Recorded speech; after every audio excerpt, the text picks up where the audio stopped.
Hello बच्चों, welcome to the lecture 7 of chemical bonding. आज हम इस लेक्चर में डिस्कस करेंगे कोवलेंट बॉन्ड और कैरेक्टरिस्टिक्स ऑफ कोवलेंट कंपाउंड्स। उसके बाद हम डिस्कस करेंगे लेविस डॉट स्ट्रक्चर्स, जिसमें मैं आपको बताऊंगा लेविस डॉट स्ट्रक्चर्स हम मॉलिक्यूल्स के या आयंस के कैसे बना सकते हैं। तो एनसीईआरटी में भी बहुत सारे एग्जाम्पल हैं, एनसीईआरटी के सारे एग्जाम्पल करेंगे और एक्स्ट्रा भी बहुत सारे एग्जाम्पल करेंगे। तो आज ज़्यादा टाइम हम कोवलेंट बॉन्ड के ऊपर वेस्ट नहीं करेंगे अपना, थोड़ा सा ब्रीफ फटाफट इसको पढ़ते हुए हम आगे चलेंगे। तो कोवलेंट बॉन्ड पता है, कोवलेंट बॉन्ड कैसे बनती है?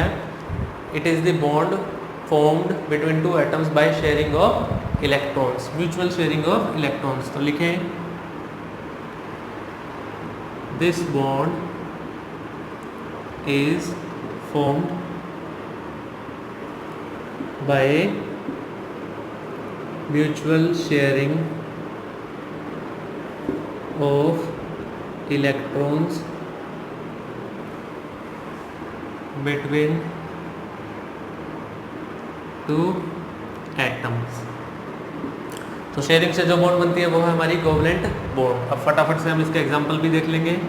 अच्छा, कोवलेंट बॉन्ड, उसकी पोलैरिटी, कोवलेंट बॉन्ड की पोलैरिटी मैंने आपको बता दी थी। दो तरह की बॉन्ड बनती है, एक पोलर कोवलेंट बॉन्ड बनती है और एक नॉन पोलर कोवलेंट बॉन्ड बनती है। वो हमने लास्ट लेक्चर में डिस्कस कर लिया था।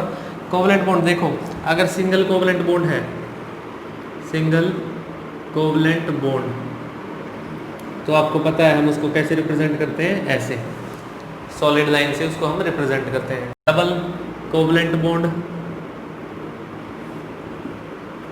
उसको हम ऐसे रिप्रेजेंट करते हैं। ट्रिपल, ऐसे, ठीक है। एग्जाम्पल आप सबको पता है, एनसीईआरटी में भी गिवन है, बहुत कॉमन है। H2, इसका O2 और इसका N2, ठीक है। बॉन्ड बनानी आपको आती है, जैसे N हो गया, N2 में दो नाइट्रोजन एटम है, नाइट्रोजन का एटॉमिक नंबर 7, तो ब्रेक होगा 2,5 में। तो 5 वैलेंस इलेक्ट्रॉन हैं इसके, इसके भी 5 वैलेंस इलेक्ट्रॉन हैं। अब इनको क्या कंप्लीट करना है, अपना ऑक्टेट कंप्लीट करना है। तो 5 इसके पास है, ये इसके 3 इलेक्ट्रॉन्स ले लेगा। 5 इसके पास है, ये इसके 3 इलेक्ट्रॉन्स शेयर कर लेगा। तो दोनों के बीच में शेयर कितने हो गए, देखो 3 और 3, 6 इलेक्ट्रॉन्स शेयर हो गए। 6 इलेक्ट्रॉन से कितनी बॉन्ड बनेगी, 3 बॉन्ड बनेगी। तो ये 3 बॉन्ड्स बन गई। इसके ऊपर ये इसका अनशेयर्ड इलेक्ट्रॉन, इसके ऊपर ये इसका अनशेयर्ड इलेक्ट्रॉन। तो आपको समझ में आया कि मैंने कैसे बनाया। अब देखो, ये जो बॉन्ड बनी इसको बोलते हैं बॉन्ड पेयर्स। जो बॉन्ड बनी है ना, ये तो है बॉन्ड पेयर्स। और जो ये अनशेयर्ड इलेक्ट्रॉन बच गए हैं, ये वाले अनशेयर्ड इलेक्ट्रॉन्स, और इनको लोन पेयर ऑफ इलेक्ट्रॉन्स भी बोलते हैं। अनशेयर्ड इलेक्ट्रॉन्स या लोन पेयर ऑफ इलेक्ट्रॉन्स, ठीक है। तो हमने कोवलेंट बॉन्ड देख ली कैसे बनी। सिंगल बॉन्ड को हम इससे डिनोट करते हैं, डबल को और ट्रिपल को इससे। अब हम देखेंगे characteristics of covalent compounds.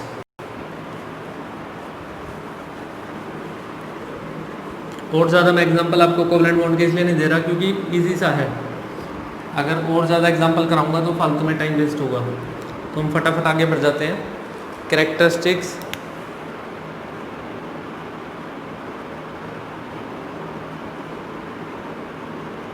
Of covalent compounds.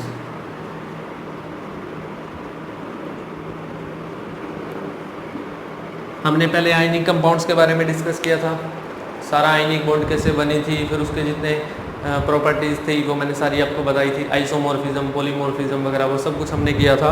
अब ऐसे ही हम किसका करेंगे, कोवलेंट कंपाउंड्स का करेंगे। तो सबसे पहले आता है हमारा फिजिकल स्टेट, कि जो कोवलेंट कंपाउंड्स हैं वो किस किस स्टेट में एग्जिस्ट करते हैं। देखो, जो कोवलेंट कंपाउंड है वो हमारे किसी भी स्टेट में एग्जिस्ट करते हैं। रूम टेम्परेचर पे तीनों फॉर्म में मिलते हैं वो, सॉलिड में, लिक्विड में और गैस में। जैसे हमने आयनिक कंपाउंड देखा था, तो आयनिक कंपाउंड किस में मिलते हैं, सॉलिड्स में, या हम उनको मेल्ट कर सकते हैं लिक्विड में, लेकिन वो गैस में नहीं मिलते। तो हमारे जो कोवलेंट कंपाउंड है वो तीनों स्टेट में मिलते हैं, सॉलिड, लिक्विड और गैस। जैसे फॉर एग्जांपल आप H2O पानी पीते हो ना, ये भी क्या है, कोवलेंट मॉलिक्यूल है, कोवलेंट बॉन्डिंग है इसके अंदर, तो ये क्या हो गया, लिक्विड फेज में, ठीक है। हमारा O2, N2, H2, ये सारी क्या हो गई, गैसेज हो गई, और सॉलिड के भी बहुत सारे एग्जांपल हैं, जैसे SiO2, ये SiO2 हो गया। और जो हमारा डायमंड है, डायमंड में क्या है, कोवलेंट बॉन्डिंग है ना, कार्बन कार्बन है उसके अंदर, तो 3D नेटवर्क है, तो डायमंड क्या है हमारा, सॉलिड है। ये भी क्या है, solid.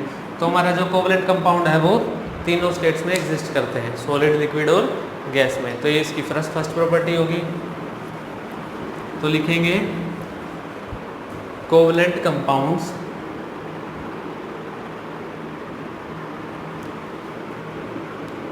Can exist in all the 3 states।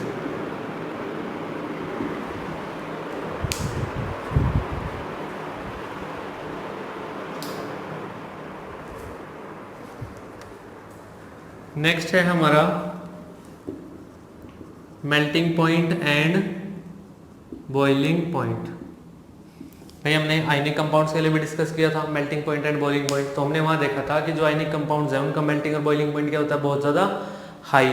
NaCl का देखा था हमने 800, ठीक है। मैग्नीशियम ऑक्साइड को देखा था 3000 के पास। तो आयनिक कंपाउंड्स का बहुत ज़्यादा हाई होता है। कोवलेंट कंपाउंड्स का melting and boiling point ionic compounds के कंपैरिजन में कम होता है, ठीक है। कोवलेंट कंपाउंड का क्या होता है, melting and boiling point ionic compounds के कंपैरिजन में कम होता है। तो हम लिखेंगे they have low melting point and boiling point in comparison with ionic compounds. Ionic compounds के कंपैरिजन में low melting and boiling point होता है, क्योंकि देखो जैसे हम मेल्ट करेंगे, किसी भी चीज़ को मेल्ट कर रहे हैं या उसको बॉईल कर रहे हैं, तो हम वहाँ पे कोवलेंट बॉन्ड को ब्रेक नहीं करते। वहाँ पे हम एक मॉलिक्यूल की दूसरे मॉलिक्यूल के साथ जो इंटरेक्शन होती है उसको ब्रेक करते हैं। जैसे आप वाटर ले लें, आप वाटर को जब बॉईल करते हैं तो आप वाटर में HOH ये वाली बॉन्ड्स को नहीं तोड़ रहे आप, ये वाली बॉन्ड नहीं तोड़ रहे आप वाटर के अंदर। जब उसको हम बॉईल करते हैं तो क्या करते हैं, जो एक वाटर मॉलिक्यूल की दूसरे वाटर मॉलिक्यूल के साथ जो हाइड्रोजन बॉन्डिंग है, इनके बीच में हाइड्रोजन बॉन्डिंग होती है, हम उसको ब्रेक करते हैं, तब ये पूरा का पूरा मॉलिक्यूल इवेपोरेट हो जाता है, ठीक है। तो वैसे ही कोवलेंट कंपाउंड्स में जब हम उनको मेल्ट करते हैं या बॉईल करते हैं तो उनके बीच की कोवलेंट बॉन्ड नहीं तोड़ते हम, एक मॉलिक्यूल की दूसरे मॉलिक्यूल के साथ इंटरेक्शन तोड़ते हैं। वहां पे वो वीक मिनरल फोर्सेस होते हैं, इसलिए उनका मेल्टिंग और बॉइलिंग पॉइंट क्या है, कम है। नेक्स्ट देखेंगे सॉल्युबिलिटी।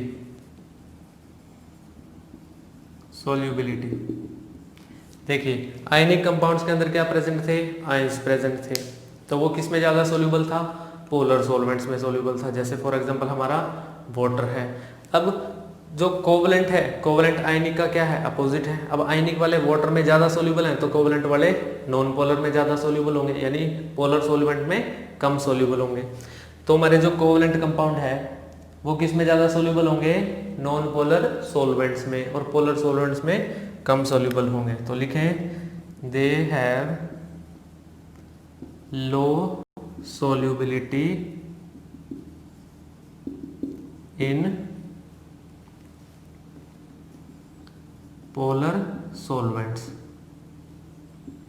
तो पोलर सॉल्वेंट्स में इनकी सोल्युबिलिटी क्या होगी, कम होगी। लेकिन अगर नॉन पोलर की बात करें तो नॉन पोलर सॉल्वेंट्स में इनकी सोल्युबिलिटी हाई होगी, क्योंकि हमने पढ़ा है लाइक डिसॉल्व्स लाइक। जो पोलर है वो पोलर में ज़्यादा डिसॉल्व होगा, जो नॉन पोलर है वो नॉन पोलर में ज़्यादा डिसॉल्व होगा। अब क्योंकि कोवलेंट कंपाउंड्स के अंदर आयंस तो होते नहीं, कोवलेंट कंपाउंड के अंदर आयंस तो होते नहीं, वो तो पोलर सॉल्वेंट में जाके आयोनाइज होते हैं, इसलिए वो उनके अंदर कम सोल्यूबल होते हैं। नेक्स्ट हम देखेंगे इलेक्ट्रिकल कंडक्टेंस।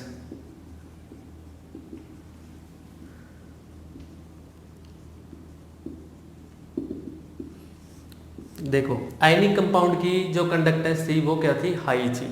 आयनिक कंपाउंड की कंडक्टेंस क्या थी, हाई कंडक्टेंस थी। क्योंकि देखो आयनिक कंपाउंड्स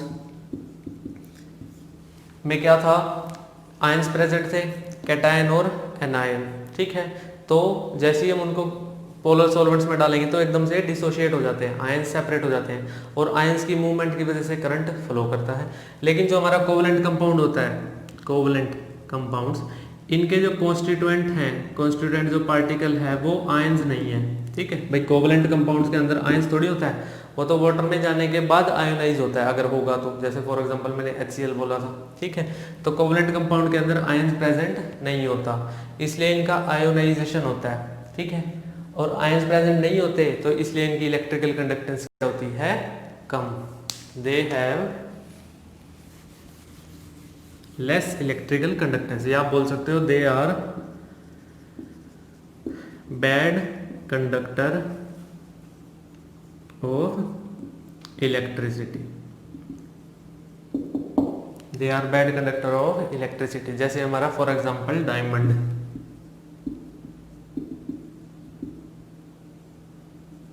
अब इनमें भी एक एक्सेप्शन है कोवलेंट कंपाउंड्स में।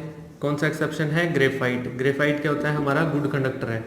ग्रेफाइट क्या है, गुड कंडक्टर। और जबकि ये कोवलेंट कंपाउंड है, ये गुड कंडक्टर क्यों है, क्योंकि इसमें जो कार्बन प्रेजेंट होते हैं उसमें कार्बन की सारे कार्बन के साथ 4-4 बॉन्ड नहीं होती, इसमें इलेक्ट्रॉन फ्री होता है। एक कार्बन के पास क्या होता है, हर एक कार्बन के पास एक एक इलेक्ट्रॉन फ्री होता है, तो उस पूरी फ्री इलेक्ट्रॉन की वजह से कंडक्टेंस इंक्रीज हो जाती है। ग्रेफाइट क्या है, graphite is a very good conductor. लेकिन डायमंड में चारों की चारों कोवलेंट बॉन्ड बनती है, इसलिए वो क्या होता है, पुअर कंडक्टर होता है। नेक्स्ट हम देखेंगे हमारा नॉन आयनिक रिएक्शंस। हमने आयनिक कंपाउंड्स की रिएक्शंस देखी थी कि जो आयनिक कंपाउंड्स हैं उनकी जो रिएक्शंस होती हैं वो बहुत ज़्यादा फास्ट होती हैं, क्योंकि उनके अंदर क्या प्रेजेंट होते हैं, आयंस प्रेजेंट होते हैं उनके अंदर। कंपाउंड की रिएक्शंस करेंगे तो वो क्या होगी, स्लो रिएक्शन होगी। तो नेक्स्ट जो प्रॉपर्टी है वो क्या है, रिएक्शंस। तो हमें पता है कि generally the reactions of covalent compounds is slow.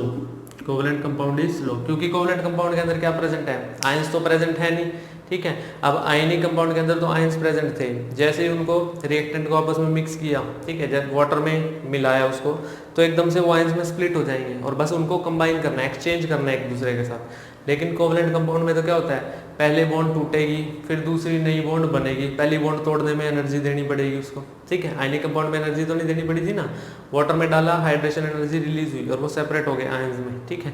Covalent compound में क्या करते हैं, पहले एक बॉन्ड टूटेगी, रिएक्टेंट की बॉन्ड टूटेगी, फिर नई बॉन्ड बनेगी। तो इसलिए ये जो रिएक्शंस होती हैं, आयनिक कंपाउंड की जो रिएक्शंस होती हैं वो क्या होती हैं, स्लो रिएक्शंस होती है। नेक्स्ट हम देखेंगे directional nature of covalent bonds. Directional nature of covalent bonds, देखो हमने पढ़ा था कि आयनिक कंपाउंड्स क्या थी, नॉन डायरेक्शनल। आयनिक कंपाउंड क्या थी, नॉन डायरेक्शनल। लेकिन जो कोवलेंट बॉन्ड होती है, अभी हम इस चैप्टर में आगे पढ़ेंगे इसको, कोवलेंट बॉन्ड को और ज़्यादा डिटेल में। कोवलेंट बॉन्डिंग कैसे बनती है, ओवरलैपिंग ऑफ ऑर्बिटल्स की वजह से। जो कंबाइनिंग एटम्स हैं उनके ऑर्बिटल्स आपस में ओवरलैप करेंगे, तब जाके कोवलेंट बॉन्ड बनेगी। और जिस डायरेक्शन में उनके ऑर्बिटल होंगे वो उसी डायरेक्शन में ही जाके एक दूसरे से ओवरलैप कर सकते हैं। ये नहीं है कि किसी भी डायरेक्शन में अपने आप को रोटेट कर लेंगे, ठीक है। तो जो हमारी कोवलेंट बॉन्ड्स होती हैं, कोवलेंट बॉन्ड्स कैसी होती हैं, उनका कैसा नेचर होता है, डायरेक्शनल नेचर। तो कोवलेंट बॉन्ड्स का डायरेक्शनल नेचर होता है। नेक्स्ट हम देखेंगे कि जो उनकी कॉन्स्टिट्यूएंट है वो किस में प्रेजेंट होते हैं, they consist of molecules rather than ions. तो they consist of molecules rather than ions. इनके अंदर आयंस नहीं होते, क्या होते हैं इनके अंदर, मॉलिक्यूल्स, ठीक है। इनके अंदर आयंस नहीं होते, क्या होते हैं इनके अंदर, मॉलिक्यूल्स। जैसे फॉर एग्जांपल मैं बात करूं CO2 हमारा, अब CO2 क्या है, CO2 में क्या है, मॉलिक्यूल है, इसमें आयंस तो प्रेजेंट नहीं है ना। तो कोवलेंट कंपाउंड के अंदर आयंस नहीं होते, उनका जो कॉन्स्टिट्यूएंट है वो क्या होता है, मॉलिक्यूल्स। लो अब तक हमने डिस्कस कर लिया कोवलेंट कंपाउंड्स की सारी कैरेक्टरिस्टिक्स। अब हम डिस्कस करेंगे लेविस। अब हम देखेंगे कि किसी भी मॉलिक्यूल या आयन का लेविस स्ट्रक्चर हम कैसे लिखते हैं। लेविस डॉट रिप्रेजेंटेशन तो मैंने आपको पहले बताई थी। क्या करते हैं लेविस डॉट रिप्रेजेंटेशन के लिए, क्या करते हैं, सबसे पहले कोई भी एलिमेंट लिखिए, उसका सिंबल लिख दीजिए, ठीक। फिर उसके जितने वैलेंस इलेक्ट्रॉन हैं उतने ही आप उसके सिंबल के ऊपर डॉट लगा दीजिए। जैसे सिलिकन है, सिलिकन का कितना है, 14 है, तो 2,8,4 में ब्रेक होगा, 4 वैलेंस इलेक्ट्रॉन है इसके, तो 4 हमने उसके ऊपर डॉट लगा दिए, सिलिकन के ऊपर 4 हमने डॉट लगा दिए। तो ये लेविस डॉट सिंबल्स थे, ठीक है, लेविस डॉट सिंबल्स। अब हम देख रहे हैं कि कैसे हम किसी मॉलिक्यूल या आयन का लेविस स्ट्रक्चर बना सकते हैं। उसके लिए मैं सबसे पहले सबसे इजी से स्टार्ट कर रहा हूँ, सबसे इजी एग्जांपल ले रहा हूँ CO2। इसके ऊपर हम ये 5 पॉइंट्स को अप्लाई करेंगे, starting with the first point. सबसे पहले है कि हमें सेंट्रल एटम को आइडेंटिफाई करना है। Identify the central atom. Usually central atom is least electronegative with covalency greater than 1। अब जैसे हमें कोई भी मॉलिक्यूल या आयन गिवन है तो सबसे पहले हमें क्या करना है, उसके अंदर सेंट्रल एटम को आइडेंटिफाई करना है। और सेंट्रल एटम कौन होगा? Usually the least electron negative. जो कम इलेक्ट्रॉन नेगेटिव है वो क्या होगा? हमारा सेंट्रल एटम होगा। तो अब इसमें देखो, एक कार्बन है, 2 ऑक्सीजन है, तो लीस्ट इलेक्ट्रॉन नेगेटिव कौन है? कार्बन। तो कार्बन को लिख देंगे ऐसे सेंटर में, फिर एक तरफ इधर ऑक्सीजन, एक तरफ इधर ऑक्सीजन। अब guess the skeletal of the molecule ion, it has to be verified experimentally. अब जो हमें सेकंड स्टेप में क्या है कि हमें उस मॉलिक्यूल का पहले ढांचा लिखना है, स्केलेटल, उसका ढांचा पता होना चाहिए कि कहाँ से किसके साथ बॉन्ड बनेगी, वो लिखना है। अब जैसे CO2 में हमने ये लिख दिया, ठीक है। CO2 में कोई और स्केलेटन भी हम लिख सकते हैं ना, जैसे OOC। अगर मैं कार्बन की जगह ऑक्सीजन को सेंट्रल एटम ले लूँ तो यहाँ में फिर ये देखना पड़ेगा कि ये बॉन्ड इतनी बनाता है नहीं बनाता, ठीक है, उसके अकॉर्डिंग। अब ये क्या है? स्केलेटल स्ट्रक्चर गलत है, तो हमें पहले करेक्ट स्केलेटल स्ट्रक्चर पता होना चाहिए। और जो भी सेंट्रल एटम होगा, ध्यान रखें, जो भी सेंट्रल एटम होगा उसकी सब में ज़्यादा कोवेलेंसी होगी, सबसे ज़्यादा उसकी कोवेलेंसी होगी। अब कार्बन कितनी बॉन्ड बना रहा है? कितनी बॉन्ड बनाता है कार्बन? 4। ऑक्सीजन कितनी बनाता है? 2, ठीक है। Third point, count the total number of valence electron of the molecule और आयन। जब पूरा में मॉलिक्यूल या आयन गिवन है उसमें हमें क्या करना है? वैलेंस इलेक्ट्रॉन को काउंट करना है। जैसे देखो, कार्बन के कितने हैं? 4, एक ऑक्सीजन के 6, तो 2 ऑक्सीजन के 12 प्लस 4 कितने हो गए? 16 इलेक्ट्रॉन हो गए। सिर्फ वैलेंस इलेक्ट्रॉन काउंट करने हैं, टोटल इलेक्ट्रॉन नहीं, वैलेंस इलेक्ट्रॉन काउंट कर लिए।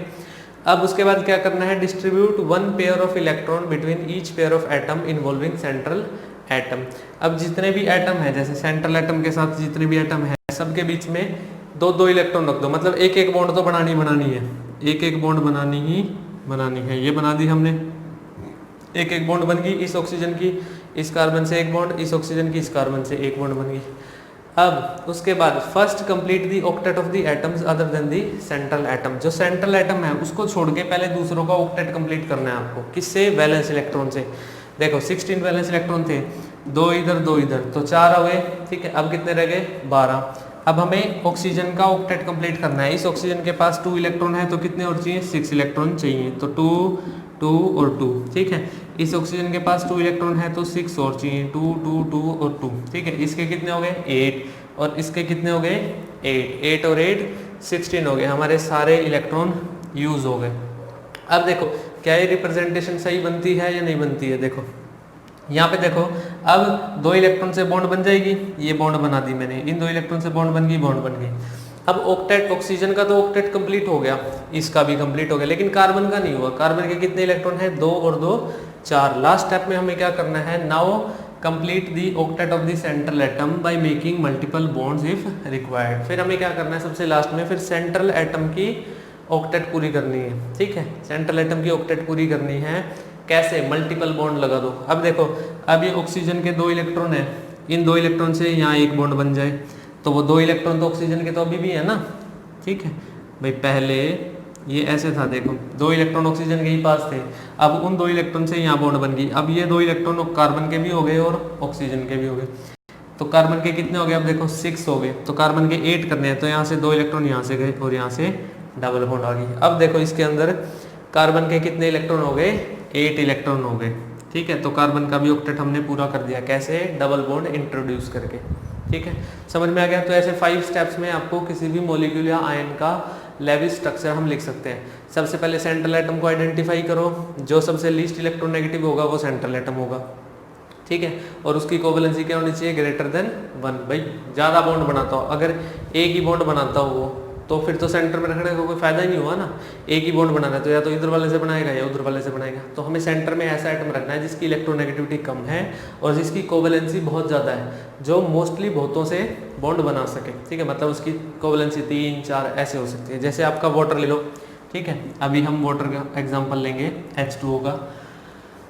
देखो फिर क्या करना है, count the total number of valence electron. फिर हमने total number of valence electron count किए। CO2 में कितने वैलेंस इलेक्ट्रॉन थे, कार्बन के 4, ऑक्सीजन के 6 इंटू 2 12, तो 16 टोटल इलेक्ट्रॉन थे वैलेंस। ठीक है, उनको इस तरीके से शेयर करना है इनके बीच में। तो सबसे पहले हमें क्या करना है, 2-2 इलेक्ट्रॉन देने हैं। सबसे पहले क्या करने हैं, 2-2 इलेक्ट्रॉन देने हैं। सेंट्रल एटम और जितने भी सराउंडिंग एटम है उनके बीच में 2-2 इलेक्ट्रॉन, मतलब एक एक बॉन्ड बना दो। 2-2 इलेक्ट्रॉन से एक एक बॉन्ड बन गई। फिर जो बचे हुए वैलेंस इलेक्ट्रॉन है उनको साइड के एटम्स को दे दो, ऐसे दे दो कि उनका ऑक्टेट पूरा कर दो। अब ऑक्सीजन का भी ऑक्टेट पूरा कर दिया, इसका भी ऑक्टेट पूरा कर दिया। इसको 2 इलेक्ट्रॉन यहाँ दे के 6 यहाँ दे दिए, तो 6 और 2 8 हो गए ऑक्सीजन के, इस ऑक्सीजन के भी 8 हो गए। अब कार्बन के रह गई, ऑक्टेट पूरा होने से कार्बन रह गया। तो क्या करना है फिर, लास्ट में हमें सेंट्रल एटम का ऑक्टेट पूरा करना है बाय पुटिंग मल्टीपल बॉन्ड्स। तो जो सराउंडिंग एटम है वो उसके साथ मल्टीपल बॉन्ड बना लेंगे। कैसे बनाएंगे, देखो ये 2 इलेक्ट्रॉन इसके पास है यहाँ, अगर ये 2 इलेक्ट्रॉन से एक बॉन्ड यहाँ बना दूँ तो ऑक्सीजन का ऑक्टेट तो अभी भी पूरा है, लेकिन 2 इलेक्ट्रॉन कार्बन के भी बढ़ गए। अब 2 इलेक्ट्रॉन ये यहाँ से यहाँ बॉन्ड बन जाए तो ऑक्सीजन का ऑक्टेट तो अभी भी पूरा है, 2 और 2 4 और 4 8, लेकिन अब कार्बन के भी 8 पूरे हो गए। तो ये क्या है, स्टेबल हो गया। ठीक है, ऑक्टेट पूरा हो गया। तो ये हमने ऐसे लेविस स्ट्रक्चर बना दिया किसका, CO2 का। ये सारे पॉइंट सारे नोट कर लें। अब हम देखते हैं वाटर के लिए। देखो अब H2O में, अब आप कहोगे सर H2O में तो हाइड्रोजन तो कम इलेक्ट्रोनेगेटिव है, ऑक्सीजन ज़्यादा इलेक्ट्रोनेगेटिव है, तो ऑक्सीजन को सेंटर में लिया। भाई कोवलेंसी भी देखनी है। ठीक है, ऑक्सीजन की कोवलेंसी 2 है, ग्रेटर देन 1 है। अगर सेंटर में हाइड्रोजन रख लें HHO, तो ये हाइड्रोजन तो बेचारा इधर ही एक बॉन्ड बना सकता है बस, उधर वाले तो बनाएगा ही नहीं कुछ। ठीक है, तो वह क्या हवा में लटकेगा, नहीं। ठीक है, सेंटर में एटम हमें वो लेना है जिसकी कोवलेंसी 1 से बड़ी हो, ताकि वो मल्टीपल एटम्स के साथ बॉन्ड बना सके। तो हम ऐसे ले लेंगे इसको OHH, ये हमारा वाटर का ले लिया हमने। ठीक है, वाटर कैसे है ना, तो सबसे पहले तो क्या लिखना होता है, स्केलेटन लिखना होता है। तो हमने स्केलेटन लिख दिया इसका। सबसे पहले हमें स्केलेटन लिखना होता है, हमने इसका स्केलेटन लिख दिया। अब क्या करना है फिर, total number of valence electron count करने। ऑक्सीजन के 6, हाइड्रोजन के 1, हाइड्रोजन का 1 और 2 के 2, तो 6 + 2 कितने हो गए, 8। अब 8 इलेक्ट्रॉन्स में से सबसे पहले क्या करना है, 2-2 इलेक्ट्रॉन रखने हैं, यानी एक एक बॉन्ड बनानी है। 2-2 इलेक्ट्रॉन से एक एक बॉन्ड बन गई, ये एक बॉन्ड बन गई और यहाँ पे भी एक बॉन्ड बन गई। अब जितने भी वैलेंस इलेक्ट्रॉन बचे हैं उससे साइड वालों का ऑक्टेट पूरा करो। अब ये तो ऑक्टेट पूरे करते नहीं, ये तो डुप्लेट पूरा करता है। हाइड्रोजन तो हमें पता है, तो डुप्लेट इनका पूरा हो गया। ये 2 इलेक्ट्रॉन इस हाइड्रोजन के, 2 इलेक्ट्रॉन इस हाइड्रोजन के। ठीक है, शेयरिंग हो रही है ना, 2 इलेक्ट्रॉन ऑक्सीजन के भी है, हाइड्रोजन के भी है। अब जो बचे जो 4 इलेक्ट्रॉन है वो किसके हो जाएंगे, फिर ऑक्सीजन के हो जाएंगे। तो ये हमारा बन गया Levi's structure for H2O molecule. ठीक है, ऐसे करके हम सबके बना लेंगे। चलो देखो, मैं इसको रब कर रहा हूँ। अब NCERT के जितने भी एग्जाम्पल्स हैं, NCERT में जितने भी स्ट्रक्चर बनाए हुए हैं वो सब बनाते हैं हम।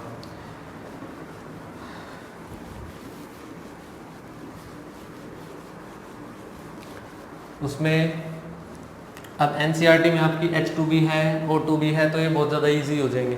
ठीक है, ये नहीं बनाएंगे हम। तो सबसे पहले हम लेते हैं ओजोन, O3। ठीक है, अब देखो भाई, तीनों ही कौन से एटम है, ऑक्सीजन के एटम है। तो सेंटर में कोई भी ले लो।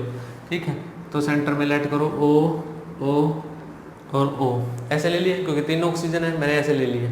अब सबसे पहले क्या करना है, वैलेंस इलेक्ट्रॉन निकालने हैं सारों के टोटल। तो वैलेंस इलेक्ट्रॉन कितने हो गए, 1 के 6, तो 3 है, तो 6 + 6 + 6 कितने हो गए, 18 वैलेंस इलेक्ट्रॉन है। अब वैलेंस इलेक्ट्रॉन से सबसे पहले एक एक बॉन्ड बनानी है। ठीक है, 2 इलेक्ट्रॉन यहाँ दिए और 2 इलेक्ट्रॉन यहाँ दिए। ठीक है, 2-2 इलेक्ट्रॉन दे दिए और 2 इलेक्ट्रॉन से क्या बन गई, एक एक बॉन्ड बन गई।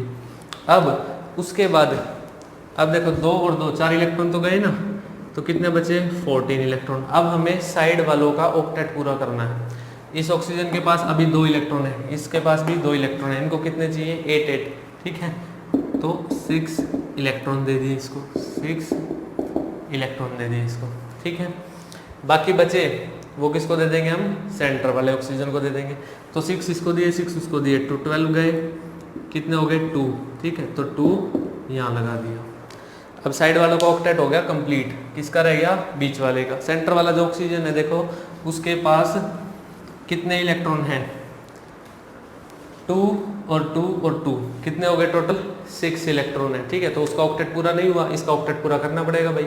या तो यहाँ से 2 इलेक्ट्रॉन से एक बॉन्ड बने, या यहाँ दो इलेक्ट्रॉन से एक बॉन्ड बने, दोनों में से एक ऑक्सीजन को तो बॉन्ड बनानी पड़ेगी। तो लेट करो यहाँ से जो ये 2 इलेक्ट्रॉन थे इसके पास लोन पेयर थे, इससे बॉन्ड बन गई। ठीक है, अब वो 2 इलेक्ट्रॉन यहाँ गए बॉन्ड में, अब वो 2 इलेक्ट्रॉन इसके भी हैं उसके भी हैं, इसका तो फिर भी ऑक्टेट कंप्लीट है। लेकिन अब फायदा क्या हुआ, इस ऑक्सीजन का भी ऑक्टेट कंप्लीट हो गया।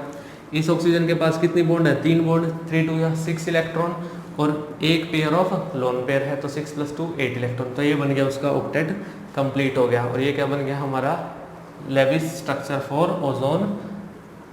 ठीक है, ओजोन के लिए बना लिया हमने, यानी O3 के मॉलिक्यूल के लिए हमने क्या बना दिया, लेविस स्ट्रक्चर बना दिया। तो समझ में आ गया। अब हम देखते हैं नेक्स्ट एग्जांपल NF3। ये भी आपकी NCERT में है NF3। तो क्या करो, सबसे पहले वैलेंस इलेक्ट्रॉन काउंट कर लो। नाइट्रोजन के 5, एक फ्लोरीन के 7, तो 3 के 7 3 21, 21 और 5 कितना हो गया 26 हो गया।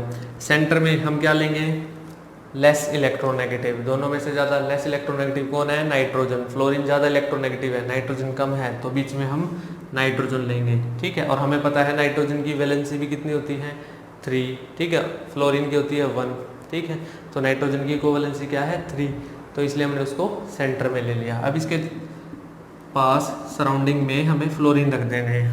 ठीक है, फ्लोरीन रख देने हैं। अब देखो 26 इलेक्ट्रॉन को डिस्ट्रीब्यूट करना है। कैसे डिस्ट्रीब्यूट करना है, सबसे पहले तो एक एक बॉन्ड बनेगी। ठीक है, सारे सराउंडिंग एटम की सेंट्रल एटम के साथ एक एक बॉन्ड बनेगी। तो ये ऐसे इलेक्ट्रॉन रख दिए हमने। ठीक है, 6 इलेक्ट्रॉन आ गए। 6 इलेक्ट्रॉन से मैं क्या कर दूं, 3 बॉन्ड बना दूं।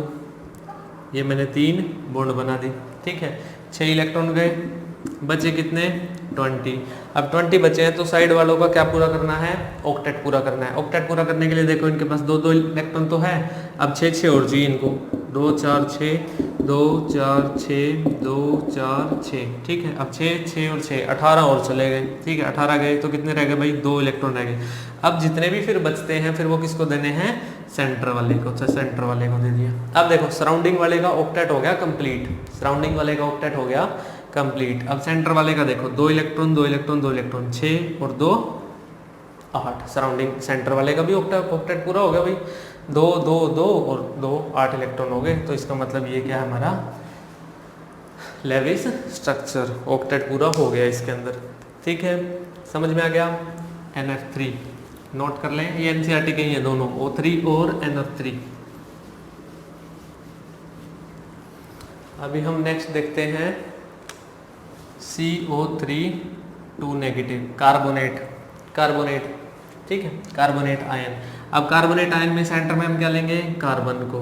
सराउंडिंग में किसको लेंगे, ऑक्सीजन को, क्योंकि कार्बन क्या है, एक तो कोवैलेंसी सब में ज़्यादा है और इलेक्ट्रोनेगेटिविटी कम है, तो सेंट्रल एटम हो गया। अब टोटल इलेक्ट्रॉन काउंट करो भाई। ठीक है, कार्बन के कितने 4, एक ऑक्सीजन के 6 6 3 3 ऑक्सीजन है ना, तो 6 3 18। अब प्लस ये जो नेगेटिव चार्ज है, आपको पता है कि नेगेटिव चार्ज का मतलब क्या है, इलेक्ट्रॉन लेता है। पॉजिटिव चार्ज का मतलब इलेक्ट्रॉन डोनेट करता है। तो 2 नेगेटिव है तो मतलब 2 इलेक्ट्रॉन इसके पास हैं, बाहर से आए हैं। 2 नेगेटिव का मतलब 2 इलेक्ट्रॉन बाहर से लिए इसने, तब आयन बनाए हैं। तो 2 ये हो गए, तो कितने हो गए टोटल 24 वैलेंस इलेक्ट्रॉन हो गए। अब इसमें पुट करना शुरू कर दो। सबसे पहले क्या करो, एक एक बॉन्ड बनाओ। सिंगल बॉन्ड में 2 2 और 2 6 इलेक्ट्रॉन यूज हो गए। 24 में से 6 इलेक्ट्रॉन यूज हो गए भाई, कितने बचे 18 बच गए। अब क्या करना है, सराउंडिंग वालों का ऑक्टेट कंप्लीट करना। ठीक है, सराउंडिंग वाले का ऑक्टेट पूरा करने के लिए इनके पास कितने हैं, 2 2 तो हैं, 6 6 और चाहिए इनको। तो 2 4 6 2 4 6 2 4 6। ठीक है, तो 6 6 6 18 गए हमारे, क्या हो गया 0।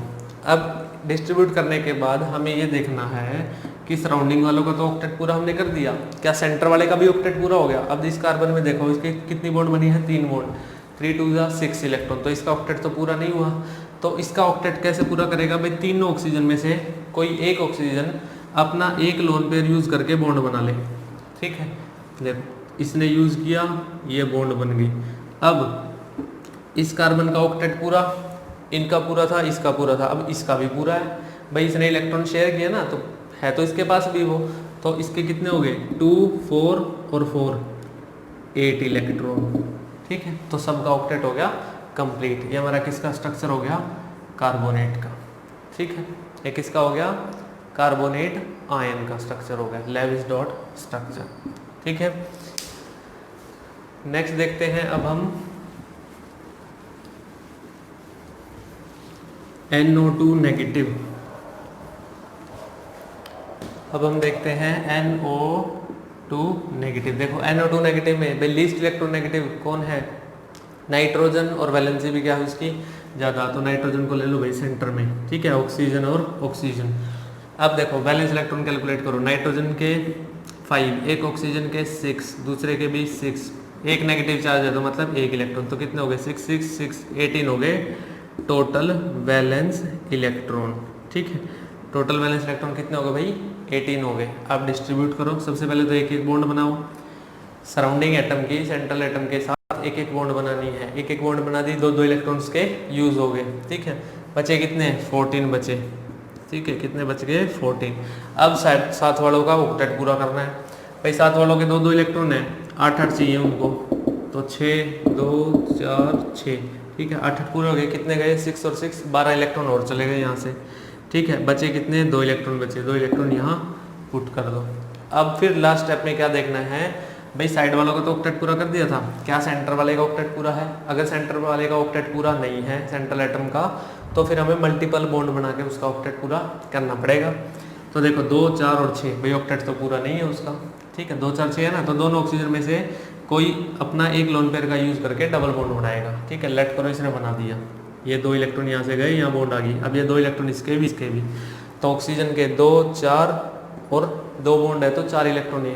4 + 4 कितने हो गए? 8 इलेक्ट्रॉन। नाइट्रोजन के भी 3 बॉन्ड है तो 3 2 6 इलेक्ट्रॉन प्लस 2 इलेक्ट्रॉन, एक लोन पेयर है यानी कि 2 इलेक्ट्रॉन, तो कितने हो गए? 8। इसका ऑक्टेट हो गया पूरा। ठीक है, कंप्लीट NO2 नेगेटिव। और ये नेगेटिव कैसे आएगा ये हम बाद में अभी फॉर्मल चार्ज पढ़ेंगे तो हमें तब पता चलेगा कि हाँ इस वाले ऑक्सीजन के ऊपर नेगेटिव चार्ज आएगा। ये हमने क्या बना दिया? Levi's structure NO2 negative ion का। चलो देखो अब हम लिखते हैं H2O2 का, हाइड्रोजन परऑक्साइड H2O2। देखो लेविस स्ट्रक्चर लिखने से लिखना कैसे इजी हो जाएगा? हमें उसका स्केलेटल पता होना चाहिए। अगर स्केलेटल पता है तो इजीली हो जाएगा। जैसे H2O2 में हमें ये पता है कि OO और H ऐसे रखें। ठीक है, अगर हम इसको ऐसे रख दें कि OHHO, ठीक है, या फिर HOHHO,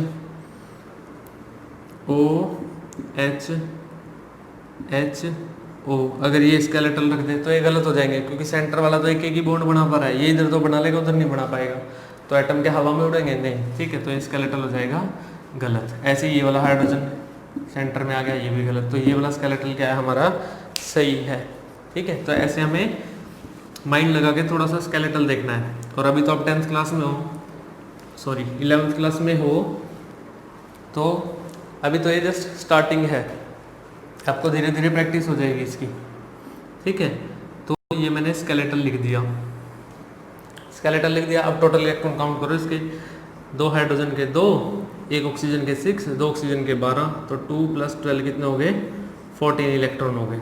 14 इलेक्ट्रॉन से अब क्या करो भाई? पहले तो एक एक बॉन्ड बना दो। ठीक है, कितने यूज हो गए? 2 4 6 यूज हो गए। ठीक है, 14 में से 6 माइनस बचे कितने? अभी 8 और बचे हमारे पास। साइड वालों का ऑक्टेट पूरा करो भाई। ये तो डुप्लेट बनाते हैं, डुप्लेट हो गया इनका कंप्लीट। अब बीच वाले का करना है। ठीक है, बीच वाले का ऑक्टेट पूरा करना है। तो देखो 4 इलेक्ट्रॉन है, इसके पास भी 4 इलेक्ट्रॉन है, तो इनको क्या चाहिए? 4 4 इलेक्ट्रॉन और चाहिए। बचे कितने हमारे पास? 8 इलेक्ट्रॉन। तो 4 इसको दे दो, 4 इसको दे दो, मतलब ऐसे। ये बन गया हमारा लेविस स्ट्रक्चर फॉर H2O2। ठीक है, सिंपल है ना, वेरी इजी। चलो अब हम देखेंगे hydrogen cyanide HCN, hydrogen cyanide का। ठीक है, तो देखो HCN में वैलेंस इलेक्ट्रॉन कितने? 1 + 4 + 5, टोटल कितने हो गए भाई? 10 इलेक्ट्रॉन हो गए। तो पहले बीच में एक एक बॉन्ड बना दी, एक एक बॉन्ड बना दी। इसका हो गया डुप्लेट पूरा। ठीक है, अब साथ वाले का करना है। ठीक है, और इस कार्बन का करना है। अब देखो इसको दे दो 6 इलेक्ट्रॉन, ठीक है, तो कितने हो गए टोटल यूज़ हो गए हमारे 2 4 और 6 10 यूज़ हो गए।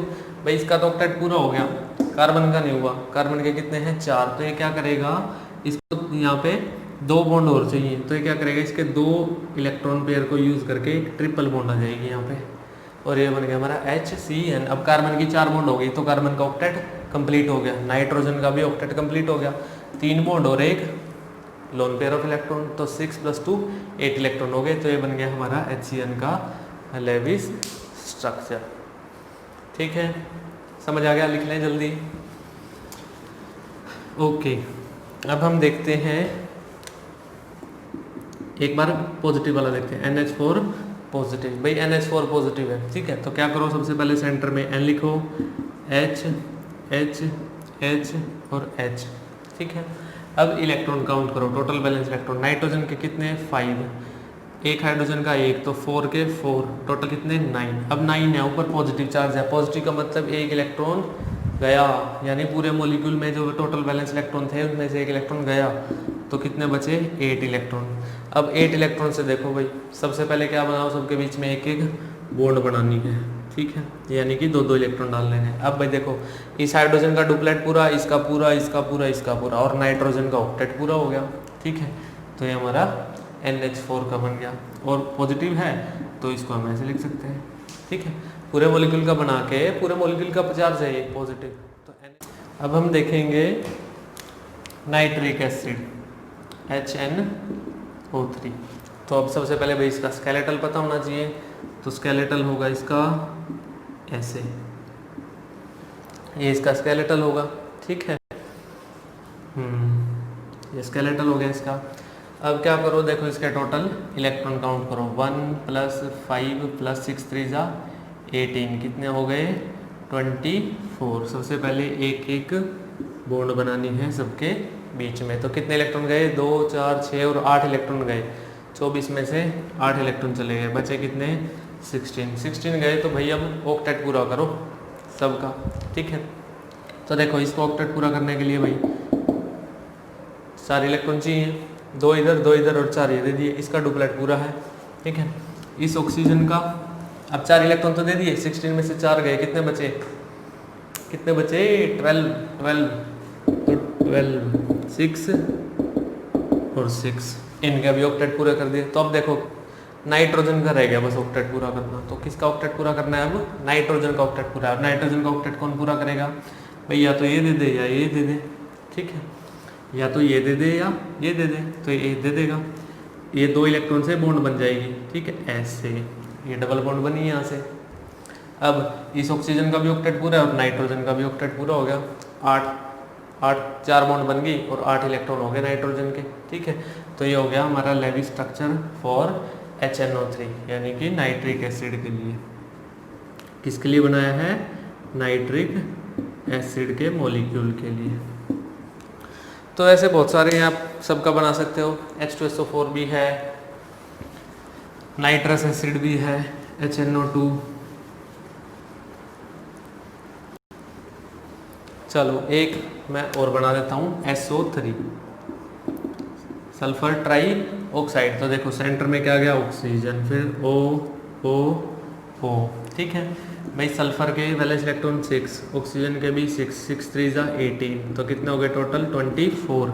तो सबसे पहले तो भैया एक एक बॉन्ड बना लो, ठीक है, एक एक बॉन्ड बनाई तो कितने इलेक्ट्रॉन गए 6 इलेक्ट्रॉन गए, ठीक है, -6 कितना हो गया 18 बचे हैं। अब इनका ऑक्टेट पूरा करो साइड वालों का, तो ऑक्टेट पूरा करने के लिए 6 और 6 6 6 6 18 गए, 18 के 18 इलेक्ट्रॉन गए ना, ठीक है। अब हमारे पास बच गए 0 इलेक्ट्रॉन।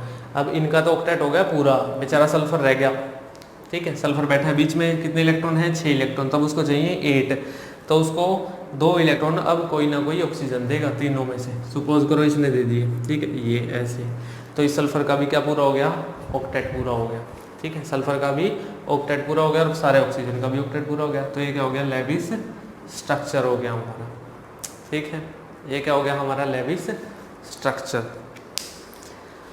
SO3 का।